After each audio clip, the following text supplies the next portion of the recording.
Hello, adventurer! Today you're gonna see a preview of a new game. It's called Shards of Order and it was created by Awaken Realms. Yes, the same studio that managed to create Tainted Grail. In my opinion, the best game of the year. Of course, Shards of Order will be not a Skyrim-like open-world game. It will be a classical deck builder, but with one interesting feature that I love a lot. There will be no randomly AI generated levels. You gonna follow story created by human. And Awaken Realms knows how to create good stories and very dark ones. So, my friend, hit that like button and let me tell you a story. Curse the thieves who broke the chain, who stole the laws but could not wane. Curse the mouths that fed on light and found no end to what they bite. Curse the king whose name was lost, who wears his wound like holy cloth. Curse the knight in hollow tomb, who wed the dark and gave it bloom. I awoke from the deep days at the bottom of a pit, or was it a nest? I was wearing a soldier's uniform. Was I a soldier? What happened next was so blurry. The soldier blaming me for everything that happened, and the attack of a terrible monster, a giant bird. I ran east until I saw a wanderer sitting by the wall. I passed a skill check, and yes, in these games there will be skill checks based on your character abilities that you can gain during level ups. And yes, you can fail them, completely changing the course of the story. But not this time. The Wanderer decided to join me. He turned out to be a scholar versed in the secrets of magic. Together we continued our journey to the east, meeting creatures that emerged from the nightmares. By defeating those abominations of darkness, one after another, we managed to gain some experience and finally level up. And what you need to know about leveling up? First of all, each hero will have different skill trees, mostly connected to their special abilities. Let's take example from the warrior.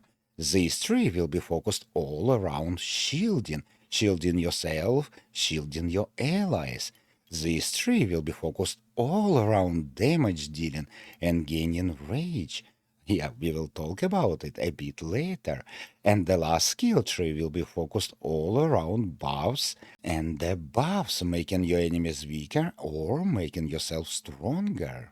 And never forget, the ability you're gonna choose will turn into the card, and that card can be used not only on battlefield but also on the world map to pass a check, for example. You're also gonna find different weapons, armors, and trinklets for different heroes that will give you additional boosts. In the demo version of the game, there will be only 3 characters. You will play as a soldier, and you will get 2 companions, archer and scholar.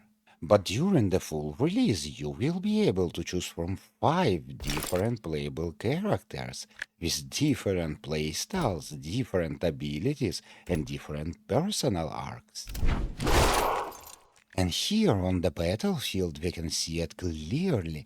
Just take a look behind our characters. Behind the warrior, you're gonna find bar representing his rage level. The more rage you can collect, the more damage you can deal to your enemies. Behind archer, you're gonna find loaded arrows, and those arrows can be different. They can be sharpened, for example. Archer can use multiple different strategies depending on what you need. For example, you're trying to break shields protecting your enemy. And if you trying to do it with your warrior, you're gonna waste plenty of strikes. But with archer, you can do it with one shot, shooting 4 arrows at the same time. And finally, mage, our scholar, oh, he will be so different. Behind him, you're gonna find 3 different colored mana orbs. Wherever someone on the battlefield use his ability or make any move at all, your mage will get mana points. Red for warrior, blue for mage, and green for archer. Those mana points can be used to weaken your enemy, heal your allies, or if you manage to gather enough, you can do a devastating strike.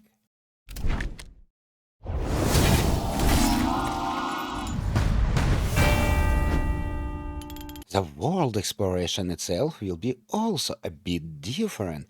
Usually you choose one route and just follow it. Here you can travel back and forth as many times as you want. Sometimes you can find a locked chest.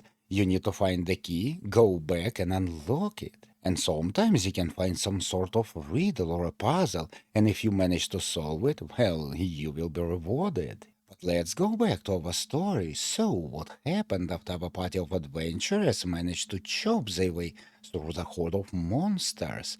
Actually, it was not exactly like this. One monster managed to slay me, but I didn't die.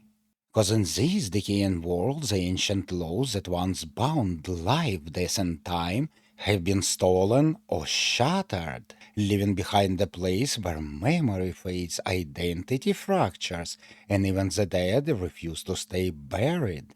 My hero was just revived, so we marched on and on till I managed to find a stone tablet, and it looked exactly like Shard of Order. Do I need to find and collect all tablets to restore order and the law itself? Or maybe, just maybe, I am the person responsible for breaking it. I can't tell you that because the demo version is over, but I can definitely say that Shards of Order is worth your attention. A very unique deck builder. Thank you for watching. I hope you enjoy it and we're gonna meet again in my next one.